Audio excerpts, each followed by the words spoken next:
All right, it's time to learn a new skill, and it's all coming around the idea that basically every app that we've made is a one-screen app. Nothing ever moves to a different page or does anything else. It's just sort of all on one screen, and that's been fine. We've been able to build some really cool stuff, but if we want to take our app abilities to the next level, we're going to have to be able to move on to some new screens and have multiple screens. And so in the Android world, a screen is called an activity. So when you're moving from screen to screen, you're moving from one activity to another. So let's go ahead and learn how we can do that. We're going to start a new project, and let's just call this multiple activity demo. And we'll go ahead, hit next on this.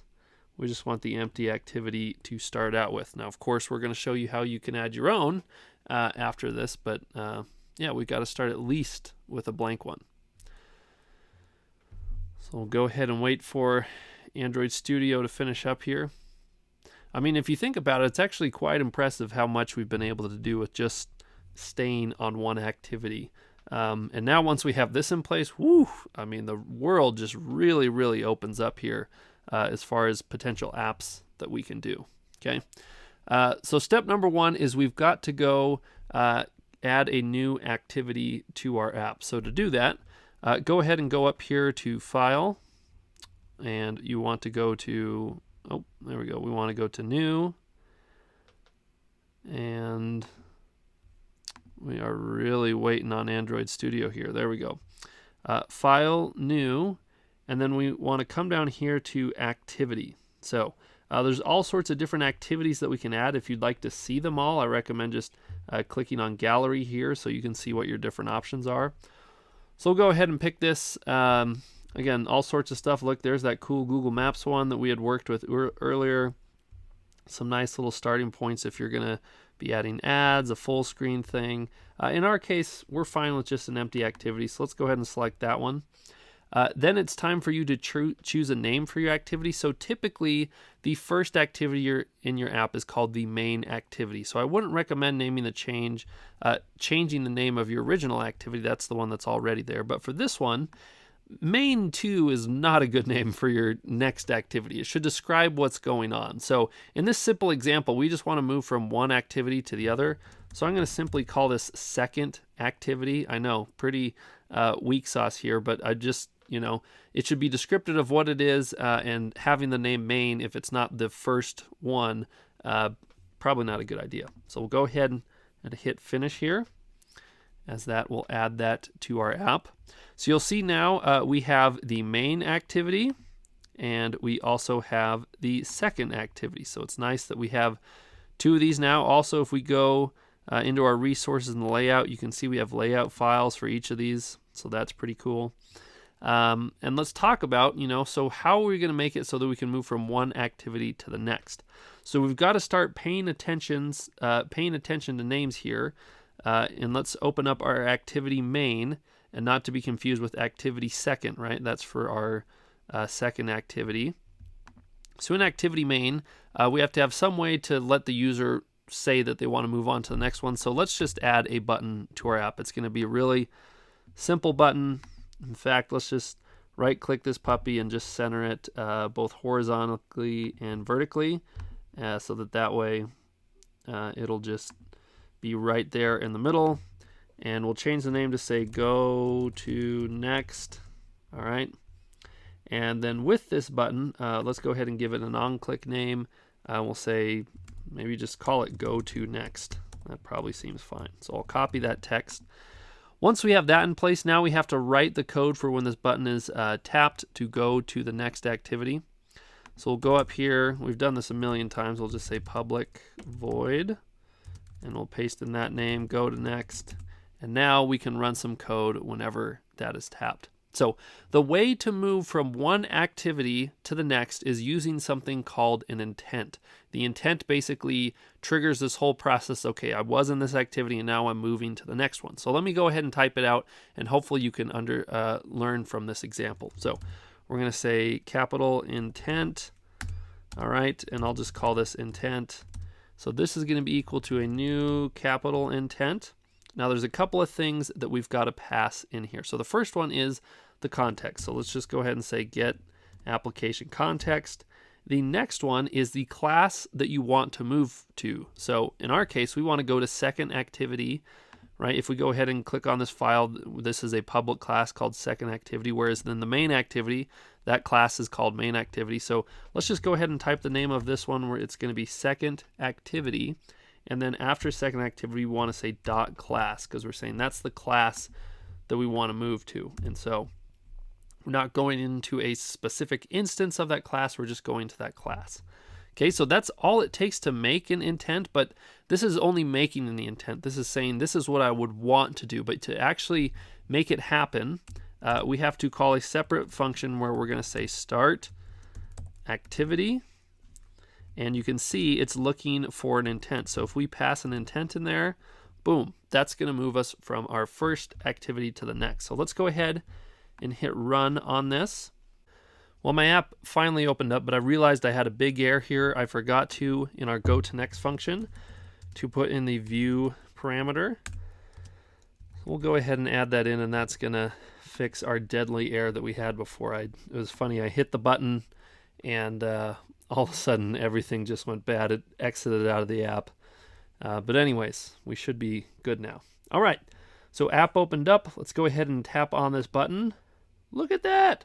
It moves on to the next activity. So what's pretty cool here is that in Android, you have your back button, right? So if we just go ahead and hit this, it takes us back to this activity, right? So we can just hit this button and go back just like that.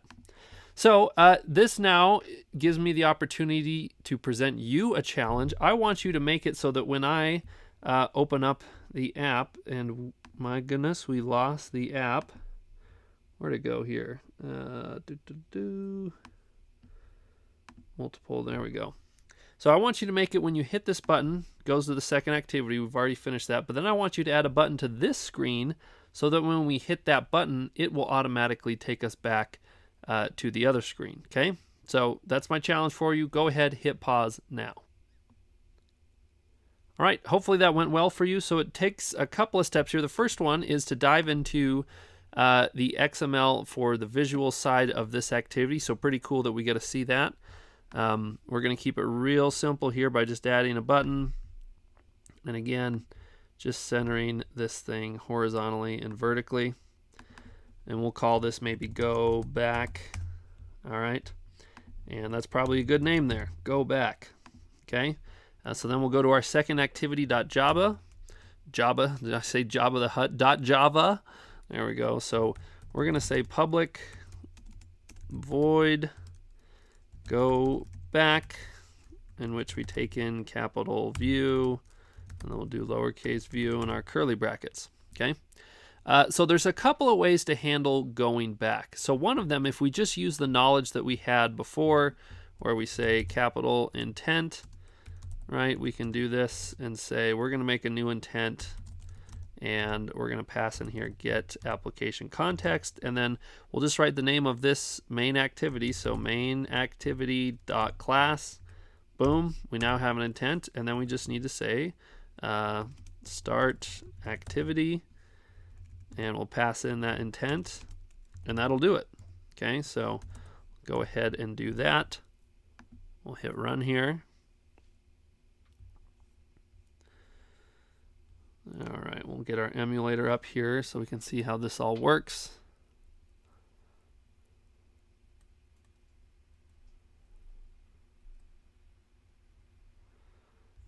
All right, so we'll hit the button. Now we have this button. If we tap on that, look at that. We can go back.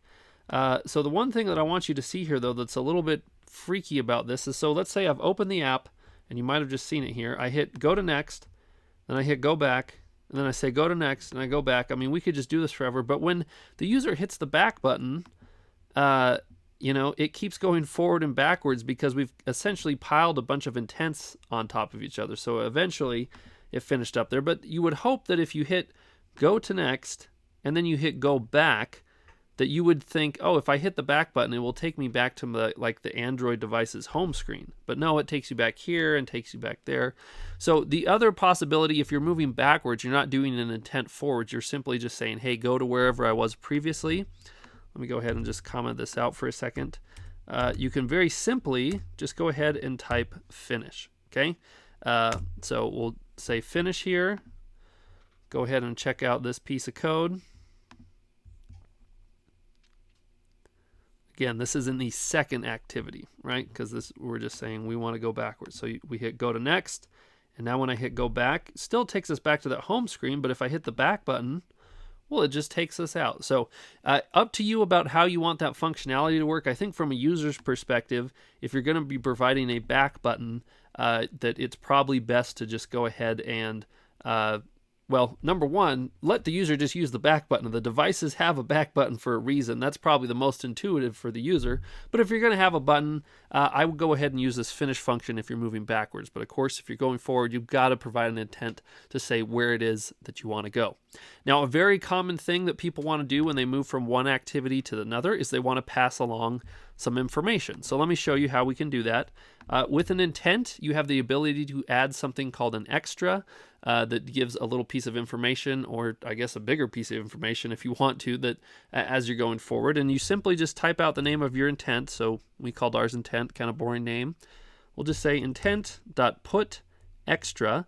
And then this allows us to pass whatever it is that we want. So, I mean, the first thing that we have to provide is the name of the extra.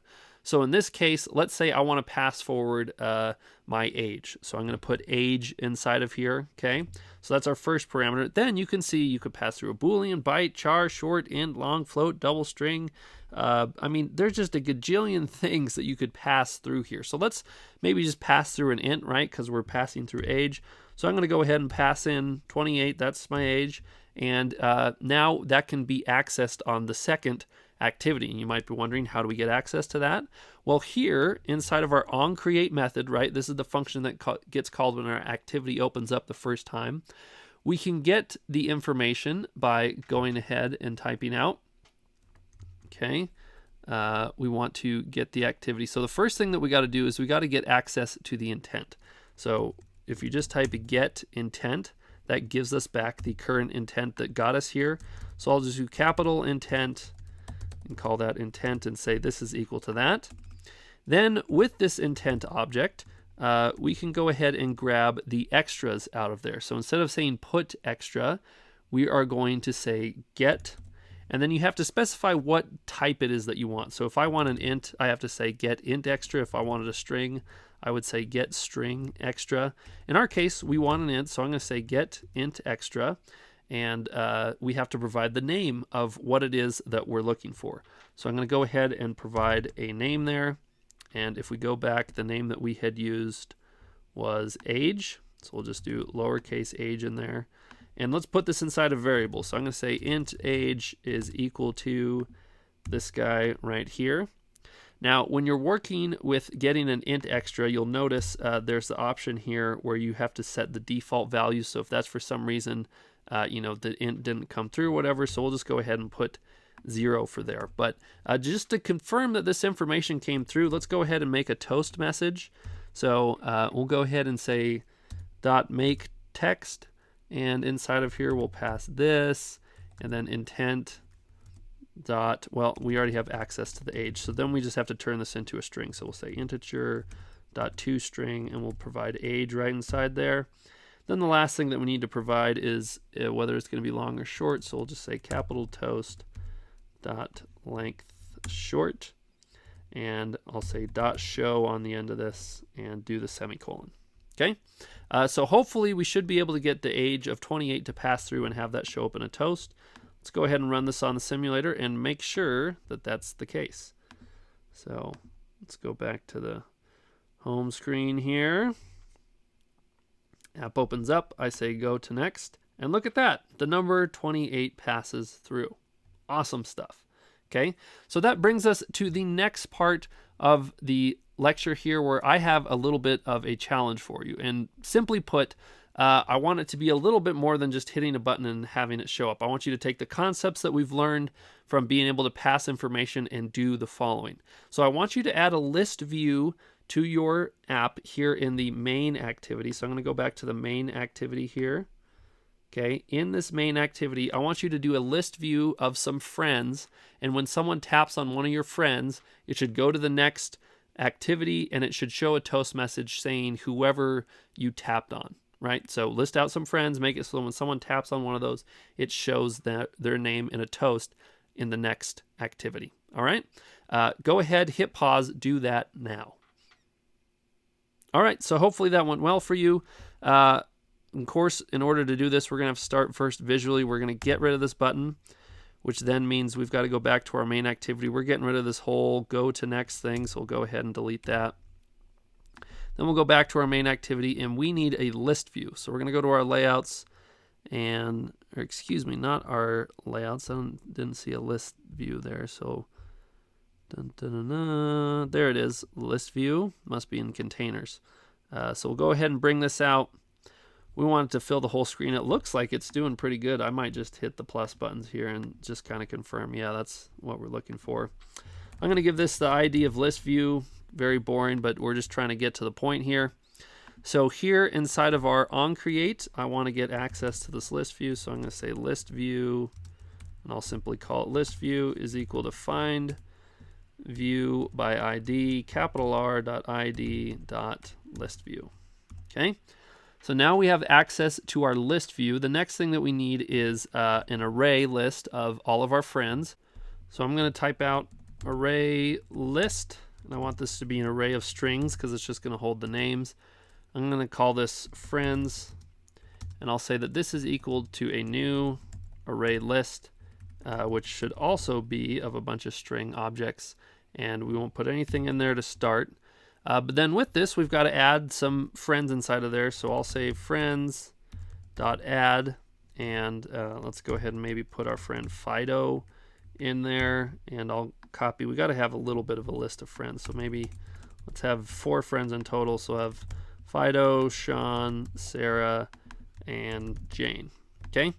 So those are going to be the 4 friends that we have. Now that those are added in there, we need to create an array adapter. So we'll go ahead and type out array adapter, and we want to specify that this should have the name of array adapter.